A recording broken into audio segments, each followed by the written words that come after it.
नमस्कार, मैं हूं सुधीर चौधरी और ब्लैक एंड व्हाइट में आपका स्वागत है। कनाडा के साथ भारत के संबंध अब बहुत खतरनाक मोड़ लेते जा रहे हैं। अब कनाडा वही गलती कर रहा है जो एक जमाने में पाकिस्तान ने की थी। पाकिस्तान ने जम्मू कश्मीर में आतंकवाद के जरिए अलगाववाद की आग को भड़काया था और कनाडा खालिस्तान के नाम पर आतंकवादियों को अपने देश में, अपनी जमीन पर खुलेआम पनाह दे रहा है। लेकिन कनाडा और पाकिस्तान में एक बड़ा फर्क यह है कि कनाडा में भारतीय मूल के लगभग 21 लाख लोग रहते हैं। अब ये तमाम लोग और भारत में रहने वाले इनके परिवार और रिश्तेदार इन लोगों की सुरक्षा को लेकर चिंतित हैं। भारत सरकार ने भी आज वहां रहने वाले भारतीयों के लिए एक एडवाइजरी जारी की है, जिसमें लिखा है कि कनाडा में रहने वाले लोग अपनी सुरक्षा को लेकर सतर्क रहें और ऐसी जगहों पर ना जाएं जहां भारत विरोधी ताकतें सक्रिय हैं। आज हम आपको सब कुछ बताएंगे कि कनाडा ऐसा क्यों कर रहा है, कनाडा की क्या मजबूरी है, जस्टिन ट्रूडो की क्या मजबूरी है। और जस्टिन ट्रूडो के पिता ने भी, पियर ट्रूडो ने भी एक जमाने में यही गलती की थी, लेकिन जस्टिन ट्रूडो ने अपने पिता से भी कुछ सीखा नहीं। आज आपको फ्लैशबैक में लेकर जाएंगे और ब्लैक एंड व्हाइट में कुछ ऐसी बातें बताएंगे जो शायद आपको नहीं पता होंगी। आज लखनऊ के एक स्कूल में 9वीं कक्षा में पढ़ने वाला एक बच्चा क्लास में अचानक बेहोश हो गया और फिर उसकी मृत्यु हो गई। डॉक्टरों को आशंका है कि इस बच्चे की मौत हार्ट अटैक से हो सकती है। अभी इनके पोस्टमार्टम की रिपोर्ट नहीं आई है, उसके बाद ही ये स्पष्ट होगा। लेकिन आपने देखा होगा हाल ही के दिनों में हार्ट अटैक के बढ़ते मामलों में शायद ये सबसे छोटी उम्र का बच्चा है, अगर इसे हार्ट अटैक इसकी मौत का कारण है तो। आज हम आपको बताएंगे कि भारत में बढ़ते हार्ट अटैक लॉन्ग कोविड का परिणाम है या फिर इनकी कोई और वजह हो सकती है। इस पर एक नई स्टडी आई है, एक नई रिपोर्ट आई है जो आप सबको पता होनी चाहिए। बढ़ते हार्ट अटैक के पीछे बहुत बड़ी वजह ब्लड प्रेशर भी है। WHO की एक नई रिपोर्ट बताती है कि भारत की 31% आबादी को ब्लड प्रेशर की बीमारी है और हैरान करने वाली बात यह है कि इनमें से सिर्फ 30% लोग ही ब्लड प्रेशर का इलाज करा रहे हैं। यानी हमारे देश में ब्लड प्रेशर के जो 70% पेशेंट हैं, या तो उन्हें पता ही नहीं है कि उन्हें ब्लड प्रेशर है और या फिर वो इसका किन्हीं कारणों से इलाज नहीं करा रहे हैं और ये आखिर में जाकर उनकी जान ले लेगा।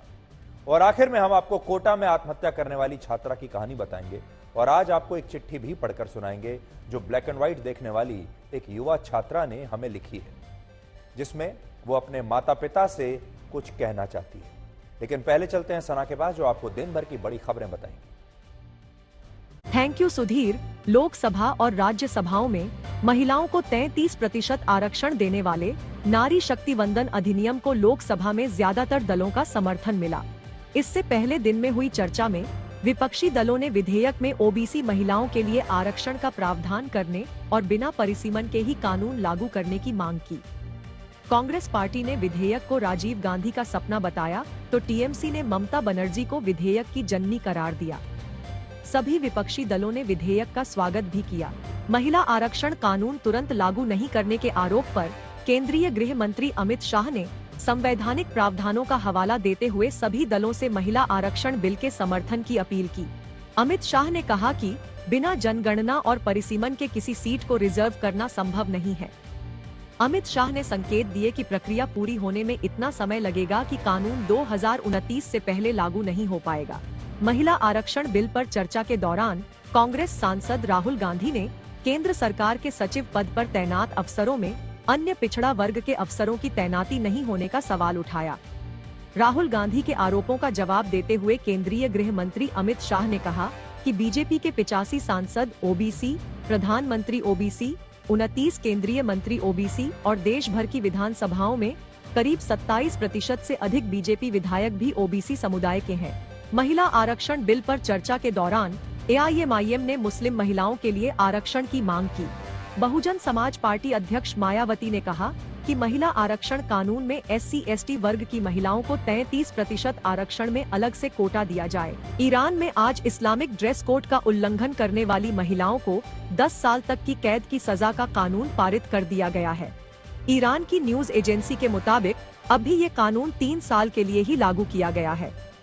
कानून को गार्डियन काउंसिल से मंजूरी मिलना बाकी है। अमेरिका के राष्ट्रपति जो बाइडेन 2024 के गणतंत्र दिवस समारोह में मुख्य अतिथि हो सकते हैं।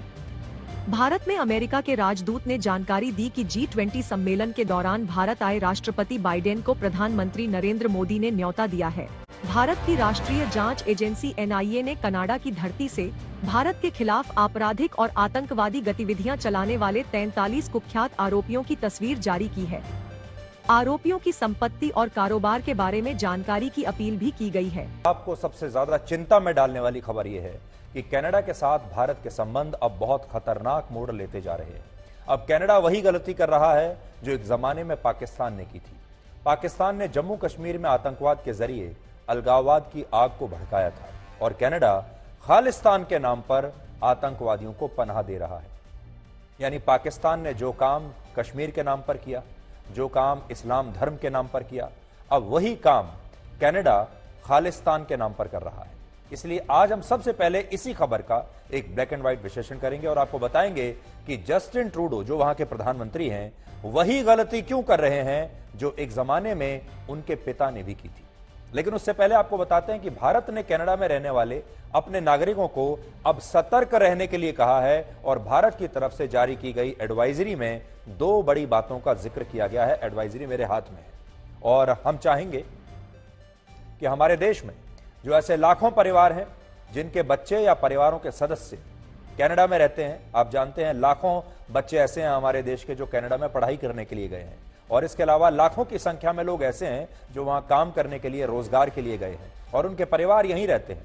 इसलिए वो सारे परिवार आज हमारी ये बात ध्यान से सुने और वो चाहें तो अपने परिवार के उन सदस्यों को जो कनाडा में रहते हैं ये बता भी सकते हैं, जानकारी भेज सकते हैं यहां से।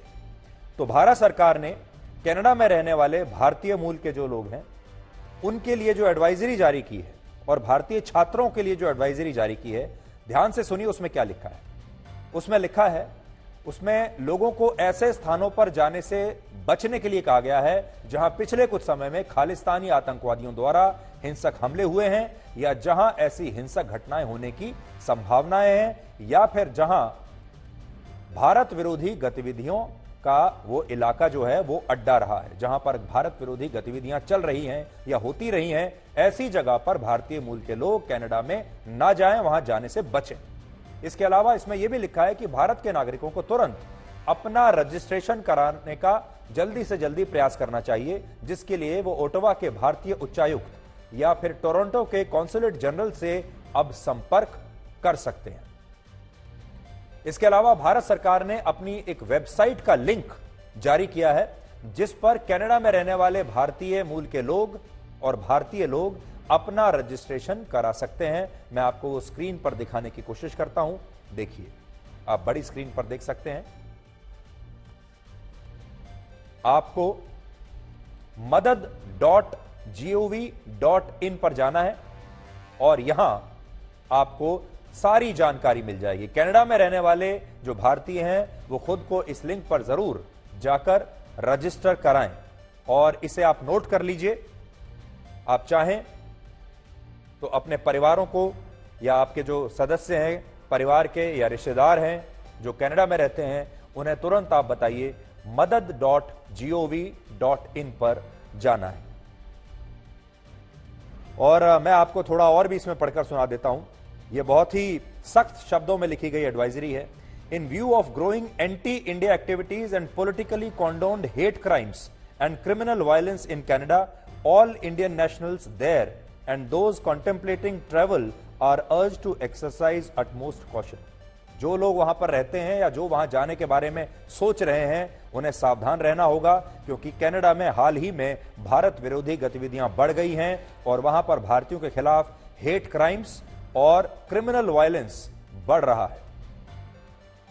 इसमें यह भी आया है कि वहां जो इंडियन डिप्लोमेट्स हैं और भारतीय समुदाय के जो लोग हैं उन्हें लगातार धमकियां दी जा रही हैं, खास तौर पर ऐसे लोग जो भारत विरोधी गतिविधियों का विरोध करते रहे हैं, जो इसके खिलाफ आवाज उठाते रहे हैं, ऐसे लोगों की जान वहां पर खतरे में आ गई है।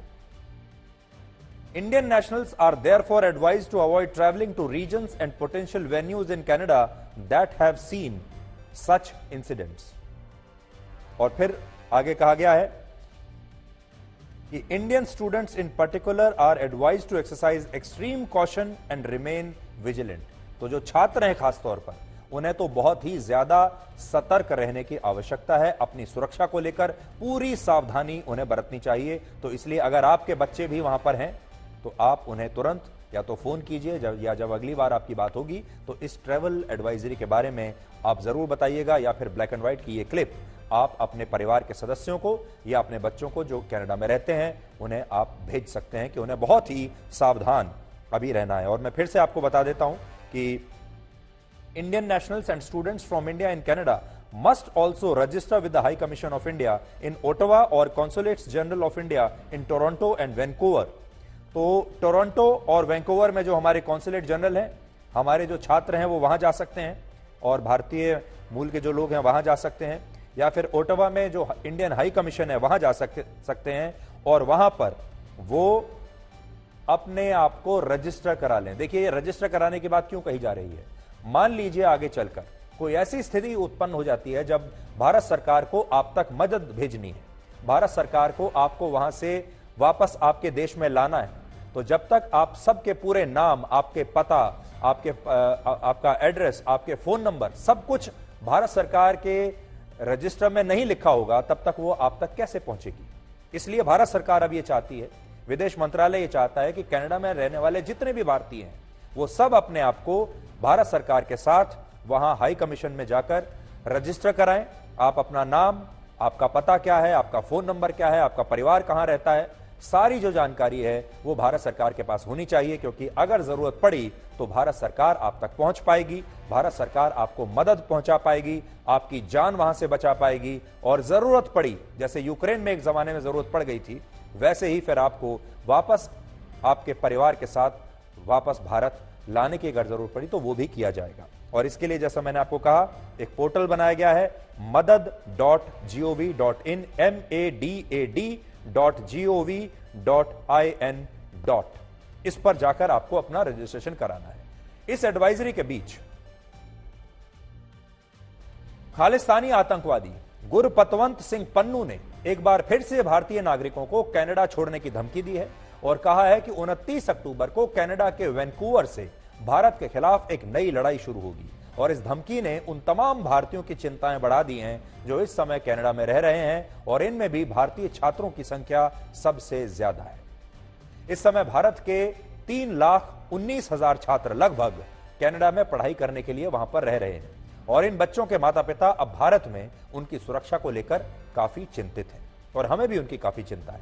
असल में कनाडा भारत के मिडिल क्लास और लोअर मिडिल क्लास परिवारों के लिए सबसे इजी डेस्टिनेशन बन गया है, जहां ये परिवार अपने बच्चों को पढ़ने के लिए या फिर युवाओं को नौकरी के लिए, रोजगार के लिए भेजना सबसे ज्यादा पसंद करते हैं। और इसका एक बड़ा कारण यह है कि अमेरिका और यूरोप के देशों की तरह कनाडा में ज्यादा नस्लीय भेदभाव नहीं है। जो वहां का जो पूरा माहौल है अभी तक बहुत ही फ्रेंडली माहौल रहा करता था भारतीयों के लिए, और वहां भारतीय मूल के लोगों की आबादी भी बहुत ज्यादा है। इसलिए जो भारत के लोग हैं उन्हें कनाडा सबसे इजी डेस्टिनेशन लगती थी।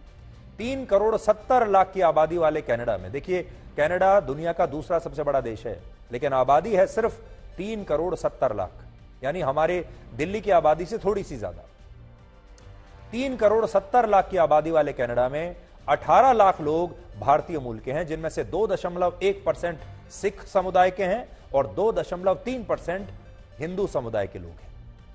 पिछले साल आई एक रिपोर्ट के मुताबिक कनाडा में दूसरे देशों से जाकर बसने वाले लोगों की कुल संख्या में 18.6% अकेले भारत से जाने वाले लोग हैं, और वर्ष 2013 के बाद से कनाडा की नागरिकता हासिल करने वाले भारतीयों की संख्या में 260% की वृद्धि हुई है।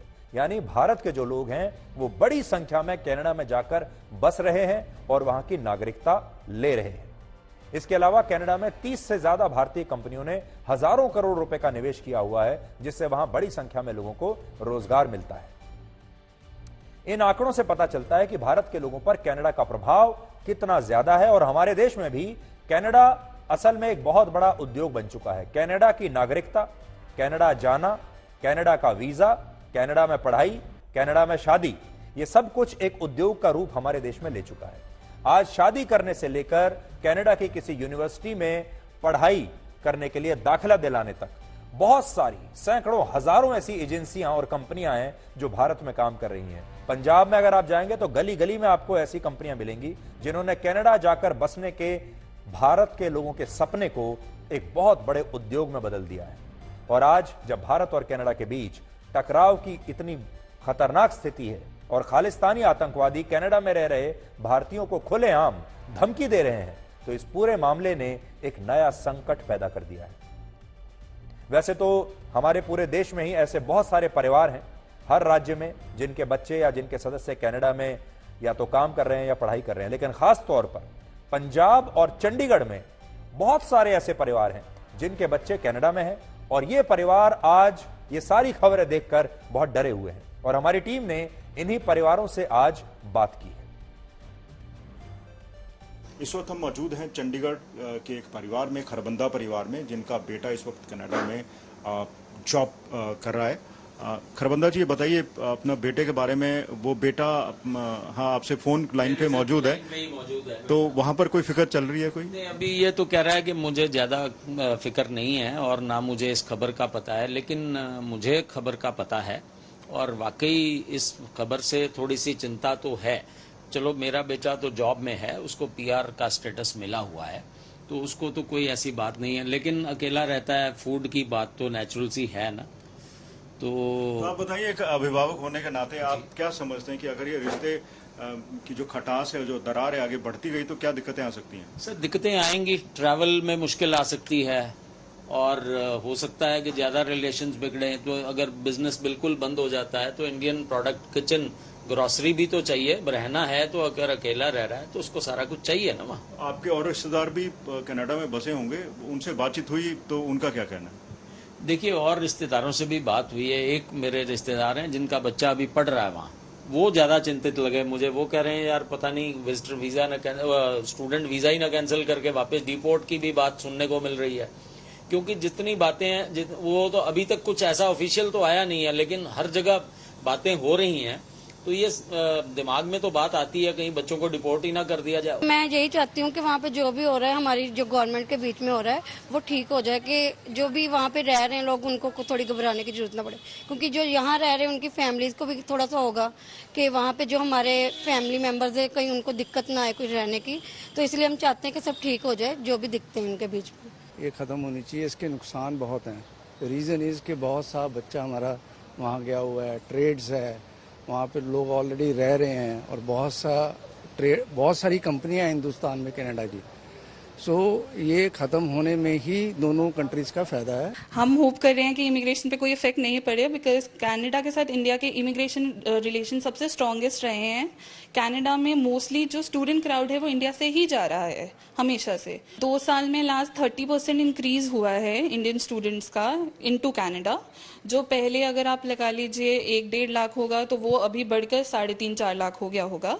इंडियन स्टूडेंट सबसे बिगेस्ट कॉन्ट्रीब्यूटर्स हैं एज स्टूडेंट्स कनाडा में। तो आई एम होपिंग कि वो चीज वैसी ही चलेगी। कनाडा के प्रधानमंत्री जस्टिन ट्रूडो पर उन्हीं के देश में अब सवाल उठने भी शुरू हो गए हैं। जस्टिन ट्रूडो ने आज अपने एक नए बयान में कहा कि वो भारत को उकसाना नहीं चाहते, लेकिन दूसरी तरफ कनाडा में विपक्ष के सबसे बड़े नेता पियर पॉलिवियर ने यह कहा है कि जस्टिन ट्रूडो ने भारत को लेकर गंभीर आरोप तो लगाए हैं, लेकिन उन्होंने कनाडा की संसद में इसका एक भी सबूत पेश नहीं किया और बिना सबूत दिए भारत पर ऐसे आरोप लगाना चिंताजनक है। और यही बात सिक्स ऑफ अमेरिका नाम के संगठन के चेयरमैन ने भी कही है और हर कोई जस्टिन ट्रूडो से यही पूछ रहा है कि आखिर उन्होंने बिना सबूत दिए ही भारत पर इतना गंभीर आरोप कैसे लगा दिया कि निज्जर जैसे आतंकवादी की हत्या में भारत सरकार के एजेंट का हाथ है। As I've said, India, the government of India, needs to take this matter with the utmost seriousness. We are doing that. We are not looking to provoke or escalate. We are simply laying out the facts as we understand them, and we want to work with the government of India to lay everything clear and to ensure that there is proper. अब सबसे बड़ी बात यह है कि वहां का जो सिख समुदाय है उसे सबसे ज्यादा परेशानी का सामना करना पड़ रहा है। दुनिया भर में जो सिख समुदाय है, चाहे वो भारत में रहता है या दुनिया के अलग अलग देशों में रहता है, और कनाडा में तो सिख समुदाय एक बहुत बड़ा समुदाय माना जाता है, और सिख समुदाय जो है आप तो जानते हैं हमेशा से उन्होंने मानवता की खुलकर सेवा की है, चाहे वो दुनिया के किसी भी कोने में रहे हों। और सिख समुदाय के जो लोग हैं कनाडा में भी वो अपना टैक्स भी देते हैं, एक शरीफ नागरिक की तरह रहते हैं, कोई वो कानून वहां तोड़ते नहीं है। लेकिन इन मुट्ठी भर खालिस्तानियों की वजह से जो धर्म का भी इस्तेमाल कर रहे हैं, आतंकवाद का भी इस्तेमाल कर रहे हैं, और असल में इन खालिस्तानी आतंकवादियों ने धर्म और राजनीति को मिला दिया है। धर्म और आतंकवाद को मिलाकर उसका एक मिश्रण दुनिया के सामने पेश करने की कोशिश कर रहे हैं, जिससे सिख समुदाय को अब हर जगह पर यह परेशानी का सामना करना पड़ सकता है। और कनाडा में भी जो सिख समुदाय के जो लोग हैं जिनका इस पूरे मूवमेंट से कोई लेना देना नहीं है, जैसा मैंने आपको कहा सिख कम्युनिटी जो है वो तो ऐसी है जिन्होंने हमेशा मानवता की सेवा की है, मुसीबतों का साथ नहीं दिया है, उनकी रक्षा भी की है। अब ऐसे जो लोग हैं वो भी ये जो खतरनाक परिस्थितियां हैं उसमें बीच में उसके पिसने लगेंगे।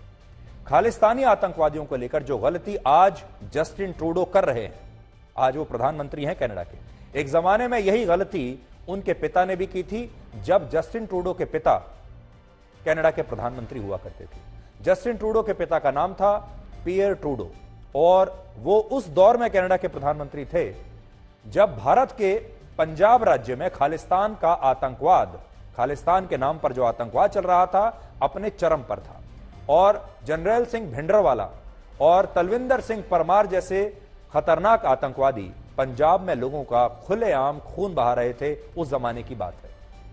तलविंदर सिंह परमार वही खालिस्तानी आतंकवादी था जिसने वर्ष 1978 में बब्बर खालसा नाम का एक आतंकवादी संगठन बनाया था, और वर्ष 1981 में उसने पंजाब में 2 पुलिसकर्मियों समेत एक बड़े नेता की भी हत्या की थी। इन घटनाओं के बाद यह खालिस्तानी आतंकवादी भारत छोड़कर कनाडा भाग गया और वहां से पंजाब को खालिस्तान बनाने का षड्यंत्र रचने लगा। यह बात है वर्ष 1981 और 82 की, जब भारत की प्रधानमंत्री इंदिरा गांधी थी और कनाडा के प्रधानमंत्री थे पियर ट्रूडो, जो आज के प्रधानमंत्री जस्टिन ट्रूडो के पिता थे।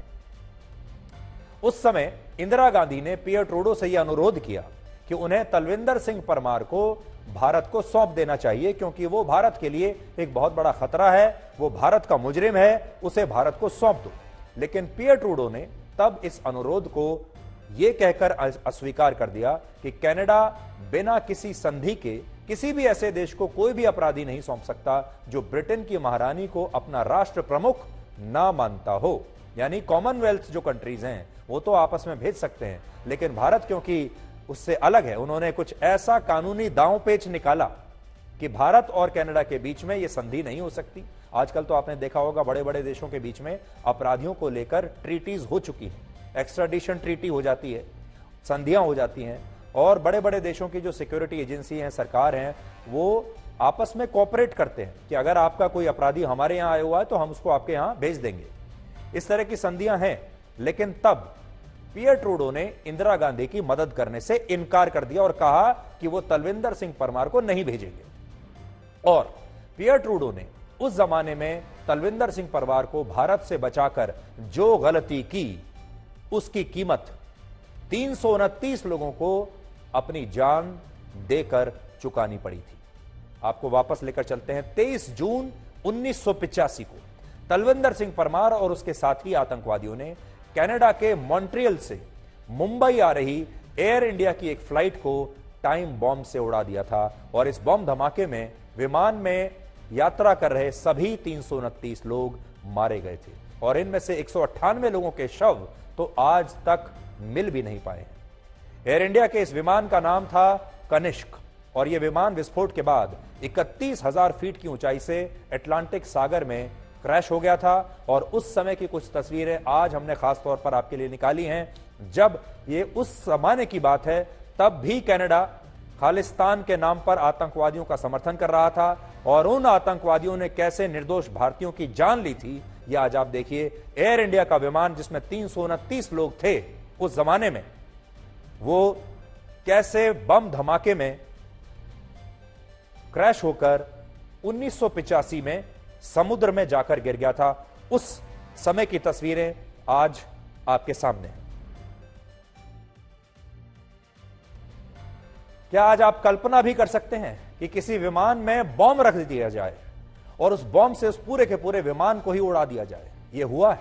यह 20वीं सदी का सबसे बड़ा और अमेरिका में हुए 9/11 के हमले के बाद आज तक का सबसे बड़ा आतंकवादी हमला है, जिसमें इतने लोगों की जानें गई थी। और इसका कारण सिर्फ और सिर्फ जस्टिन ट्रूडो के पिता पियर ट्रूडो थे, क्योंकि अगर वो तलविंदर सिंह परमार को 1982 में ही भारत को सौंप देते तो 1985 में वो 329 लोगों की हत्या न कर पाता।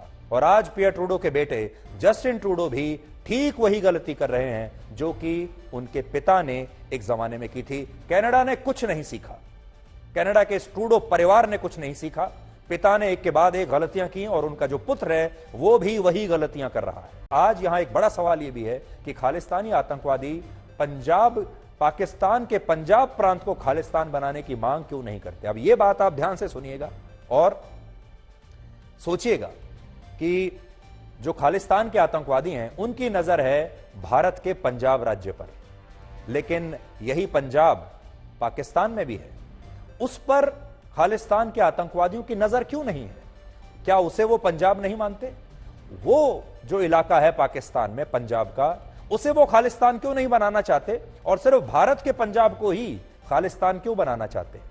मुगलों के जमाने में जब संयुक्त पंजाब पर सिख साम्राज्य का शासन था और महाराजा रणजीत सिंह इस साम्राज्य का नेतृत्व कर रहे थे, तब इस सिख साम्राज्य की राजधानी लाहौर हुआ करती थी, जो आज पाकिस्तान में है। आप सब जानते हैं लाहौर शहर पाकिस्तान में है इस समय, और यही उनकी राजधानी था। इसके अलावा वर्ष 1947 में जब भारत आजाद हुआ और जब भारत का बंटवारा हुआ, तब संयुक्त पंजाब का 62% हिस्सा पाकिस्तान में चला गया और भारत के हिस्से में इसका सिर्फ 38% क्षेत्र ही तब आया था। बड़ी स्क्रीन पर आपको देखिए, आप इस नक्शे पर पंजाब के बारे में मैं आपको दिखाता हूं। यह संयुक्त पंजाब है। विभाजन से पहले आप देखिए, अगर आप ये दो तस्वीरें देखेंगे, अभी आपको एक हरे रंग में दिखाई देगी और एक नक्शा खाकी रंग में दिख रहा है। यह संयुक्त पंजाब था आजादी से पहले। इस पूरे पंजाब राज्य का 62% पाकिस्तान में चला गया और हमारे पास आज जो पंजाब राज्य है वो इसका 38% क्षेत्र है। तो आप ये मान लीजिए कि जो पंजाब है, असली पंजाब, उसका 38% हिस्सा है भारत के क्षेत्र में और बाकी का हिस्सा है पंजाब पाकिस्तान में। अब इस नक्शे में आप यह भी देख पाएंगे कि बंटवारे से पहले का जो संयुक्त पंजाब था उसके 3.5 लाख वर्ग किलोमीटर के क्षेत्र में से 2,10,000 वर्ग किलोमीटर का इलाका पाकिस्तान में है और भारत में इसका सिर्फ 1,40,000 वर्ग किलोमीटर का इलाका है। और इस हिसाब से खालिस्तानी आतंकवादियों को पाकिस्तान के पंजाब प्रांत को खालिस्तान बनाने की मांग करनी चाहिए थी, लेकिन वो सिर्फ भारत के पंजाब राज्य को ही खालिस्तान बनाने की मांग करते हैं और इसका एक बड़ा कारण पाकिस्तान ही है।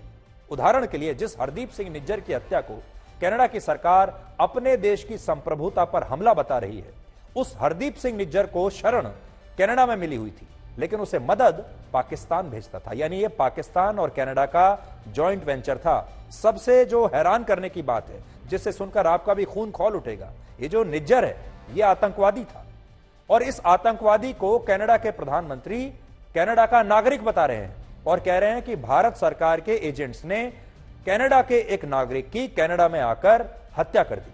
सोचिए, हमारे लिए जो आतंकवादी है, जो भारत का अपराधी है, उसे कनाडा के प्रधानमंत्री और सरकार वहां का एक नागरिक मानते हैं, बस, इससे ज्यादा कुछ नहीं।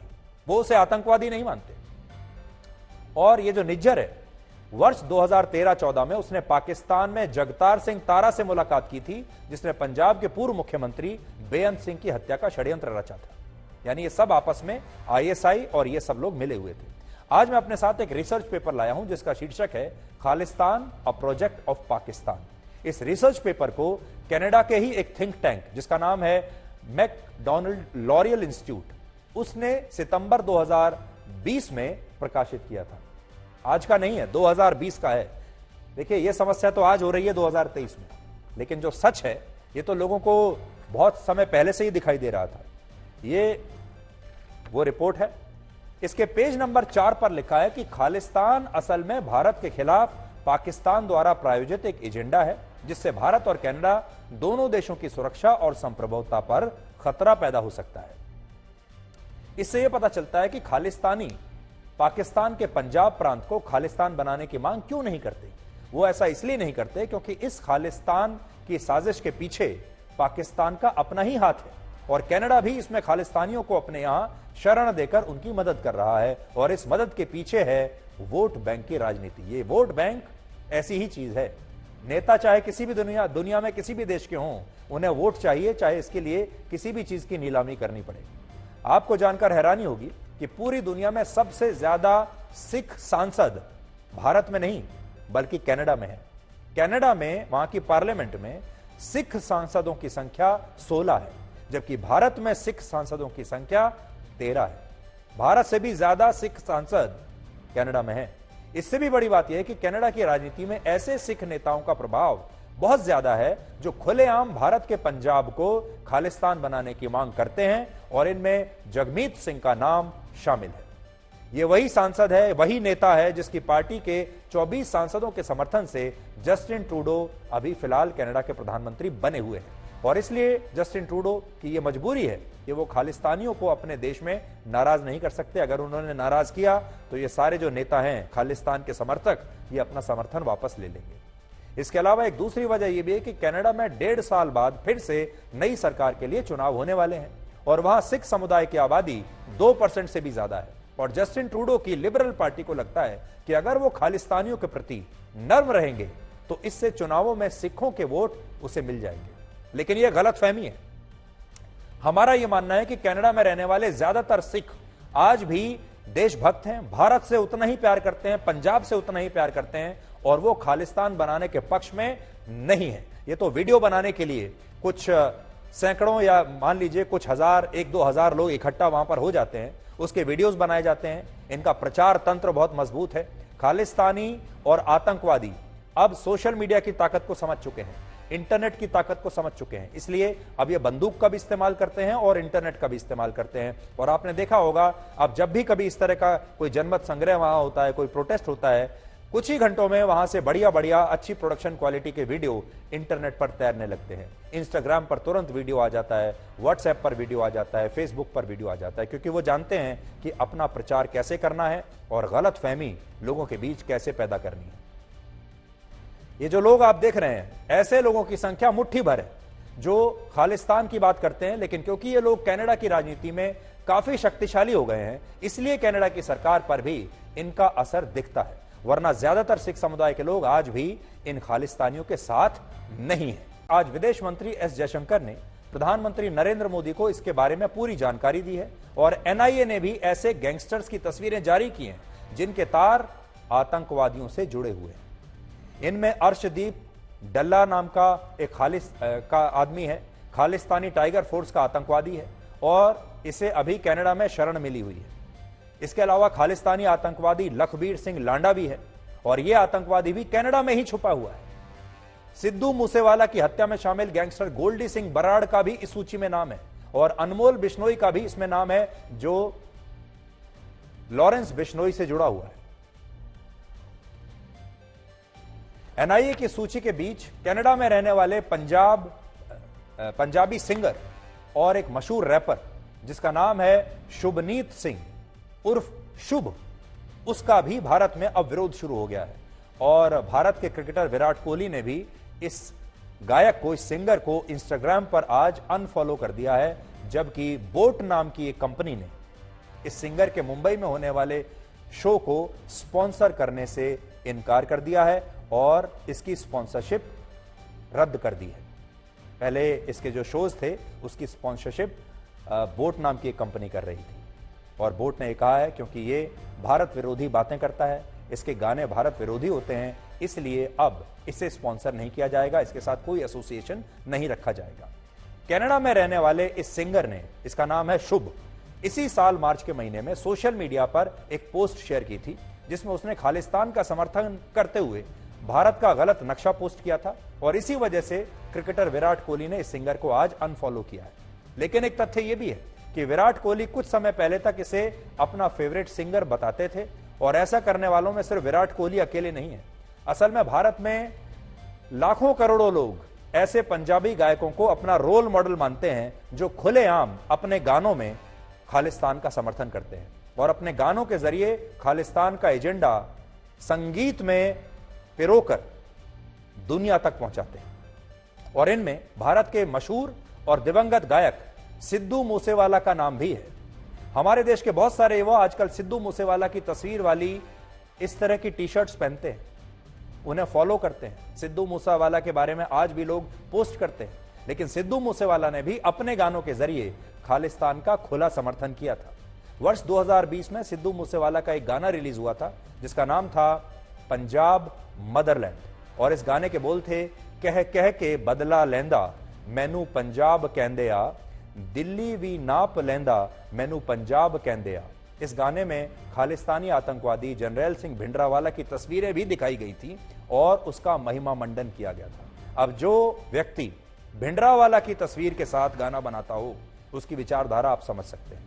भारत में तो यहां आप ये देखिए कि ये जो पूरा एक इकोसिस्टम बना हुआ है, चाहे वो भारत में हो या कनाडा में हो, उसमें म्यूजिक इंडस्ट्री जो चल रही है, यूट्यूबर्स जो चल रहे हैं, जो गायक हैं, जो पंजाबी सिंगर्स हैं, सारे नहीं, सबकी बात नहीं कर रहा हूं मैं, इसलिए लोग बुरा ना माने, कुछ ऐसे हैं जो खुलकर अपने गानों में ये एजेंडा चलाते हैं और हमारे देश के जो युवा हैं वो बहक जाते हैं और इन लोगों को अपना आदर्श मानने लगते हैं, जिसमें से कि हमने आपको कुछ गायकों के नाम बताए हैं। इसलिए भारत के युवाओं से हम ये कहना चाहेंगे कि जब आप अपना आदर्श चुनें, देखिए मनोरंजन करना अलग बात है, लेकिन आपको आपका मनोरंजन करने वाले लोग ही अगर आपको अपने हीरो लगने लगते हैं, अगर वो आपके जीवन में आपका आदर्श बन जाते हैं, तो जरा सोच समझकर फैसला लीजिएगा, क्योंकि अच्छा गाना गाना अलग बात है और देशभक्त होना अलग बात है। भारत में अमेरिका के राजदूत एरिक गॉर्सेटी ने आज कहा है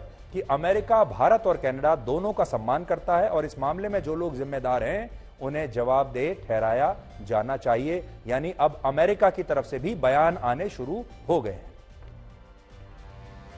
I would just say two things. One, those responsible should be held accountable, and I would hope that traditional friends and partners could cooperate on getting to the bottom of that.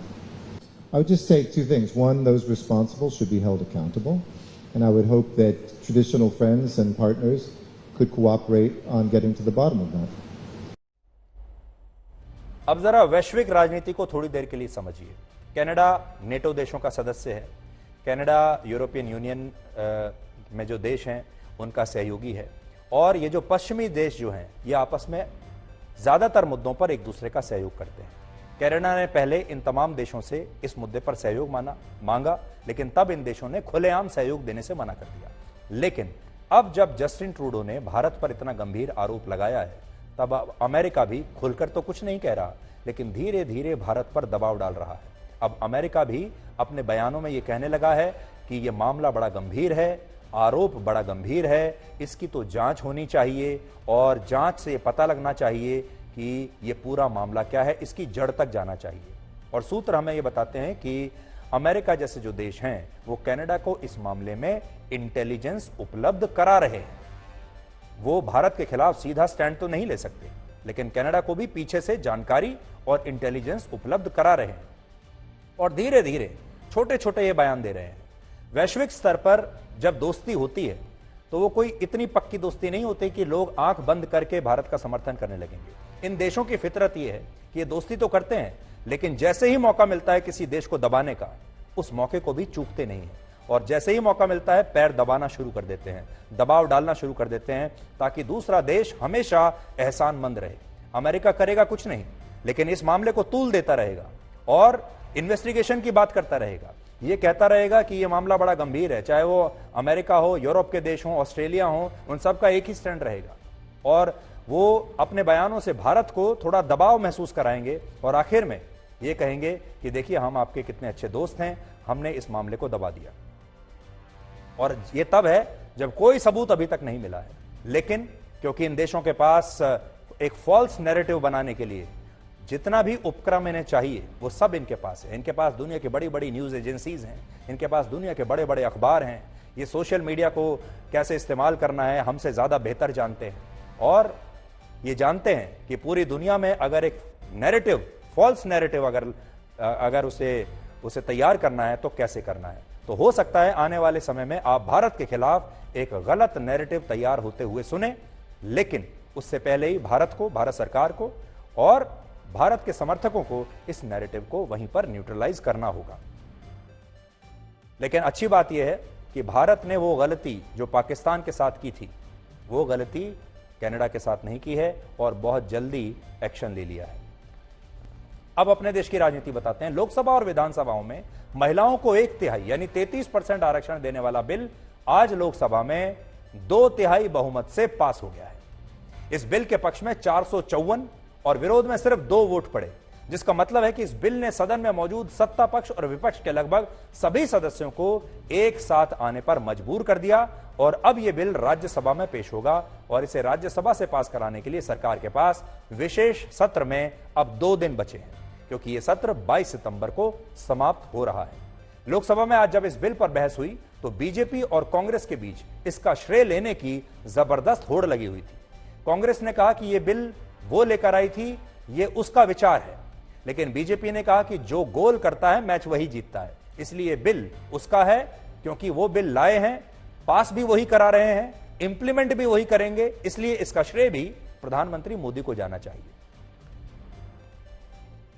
माननीय सदस्य, शुद्धि के अध्ययन मत विभाजन का परिणाम इस प्रकार है।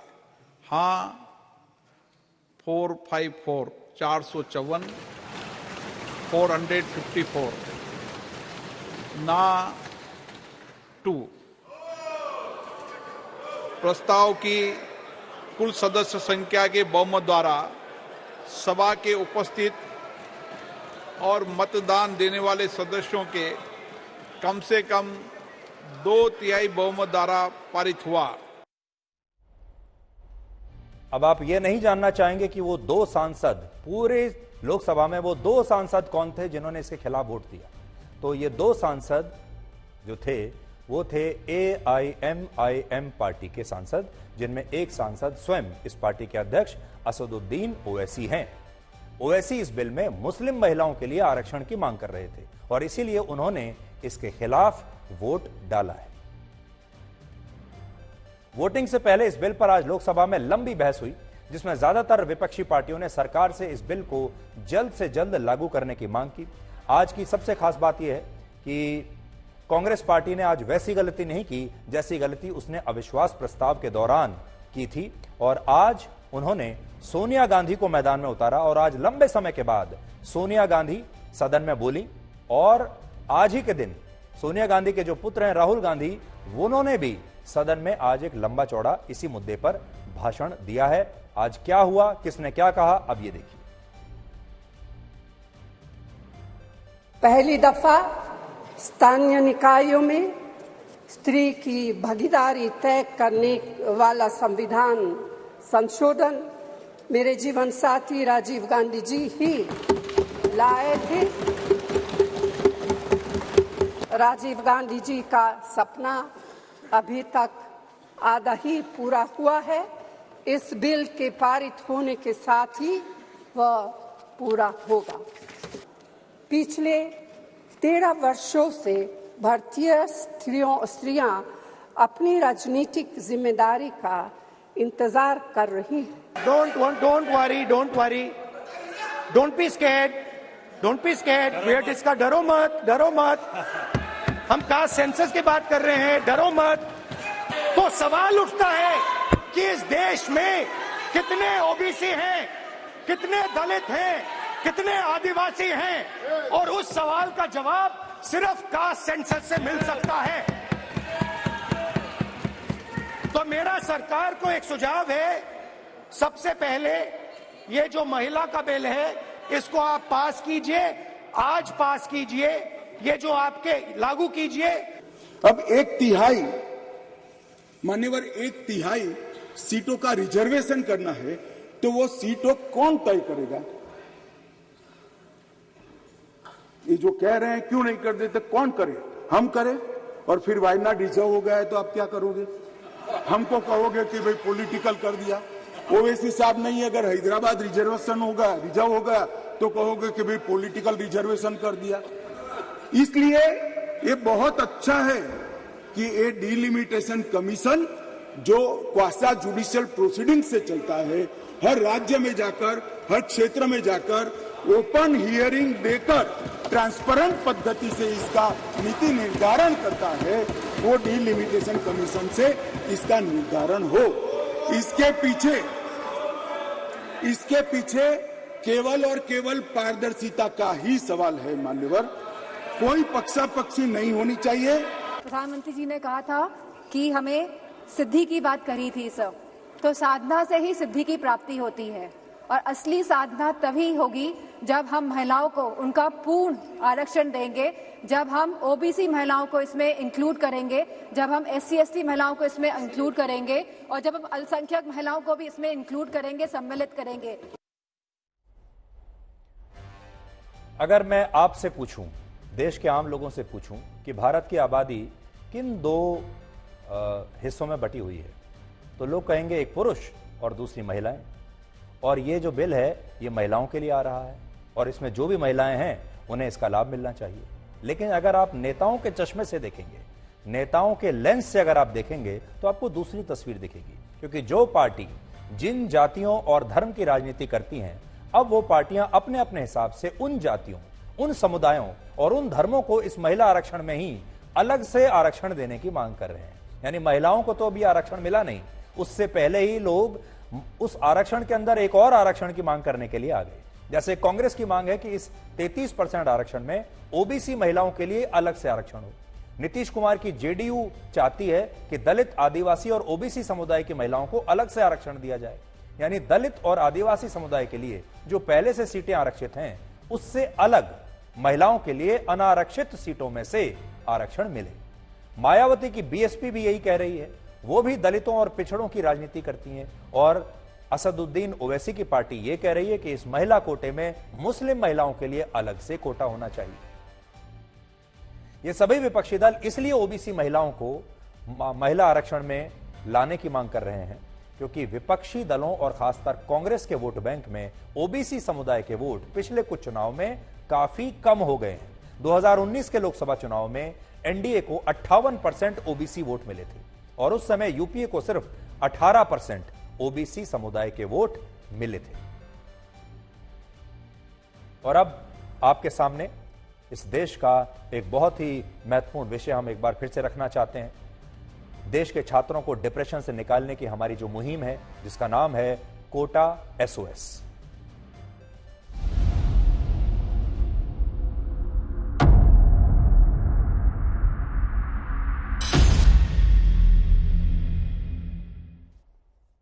दो दिन पहले 18 सितंबर को कोटा में जिस छात्रा ने आत्महत्या की थी, अब उसके परिवार ने इस मामले में कोचिंग संस्थान यानी उस कोचिंग सेंटर के खिलाफ ही FIR दर्ज करा दी है। और इस FIR में वो सभी बातें लिखी हैं जिनके बारे में पिछले कुछ दिनों में हमने भी आपसे चर्चा की है। FIR में इस लड़की के पिता ने आरोप लगाया है कि कोचिंग सेंटर ने इस लड़की पर पढ़ाई का दबाव बनाया और उसे मानसिक रूप से प्रताड़ित किया, जिसकी वजह से वो डिप्रेशन में चली गई। और इस FIR में यह भी लिखा है कि कोचिंग इंस्टीट्यूट की तरफ से उनकी बेटी की धमकी दी गई कि अगर उसके टेस्ट में अच्छे नंबर नहीं आए तो उसकी फीस डबल कर दी जाएगी। और इसी डर की वजह से इस छात्रा ने आत्महत्या कर ली।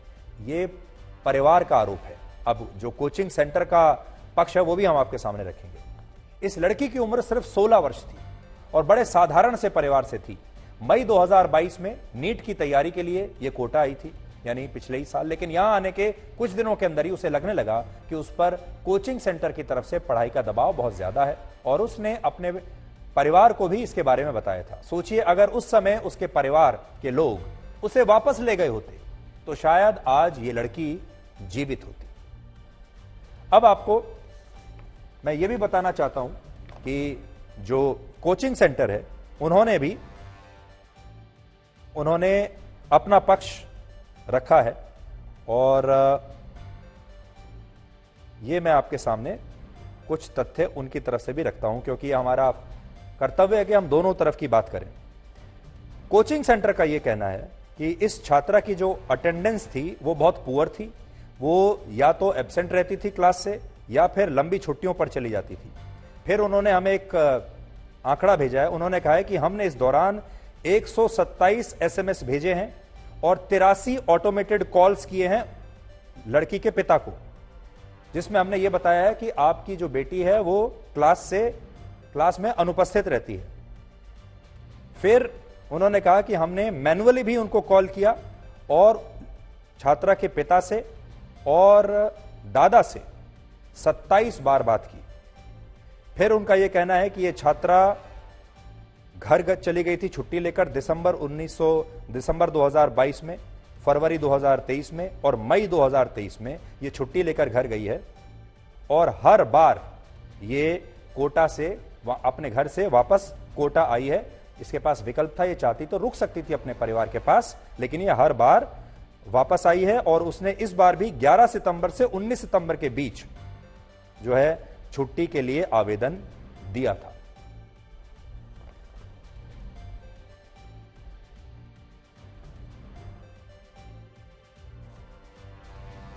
संस्थान की तरफ से कोई प्रेशर नहीं रहता, संस्थान की तरफ से प्रेशर होगा भी क्यों। एक्चुअली प्रेशर तो पढ़ाई का सब, और हम 140 करोड़ के देश में रहते हैं, किसी भी अच्छे फील्ड में जाना चाहे तो वहाँ पर प्रेशर तो है, चाहे IAS बने, चाहे RS बने, चाहे डॉक्टर बने, चाहे इंजीनियर बने। कंपटीशन तो हर व्यापार में भी कंपटीशन है, हर चीज़ में कंपटीशन है, तो वो प्रेशर है। लेकिन बच्चों में पहले के कंपेयर में धैर्य की कमी, हम ये चाहते हैं कि बच्चों में धैर्य बढ़े।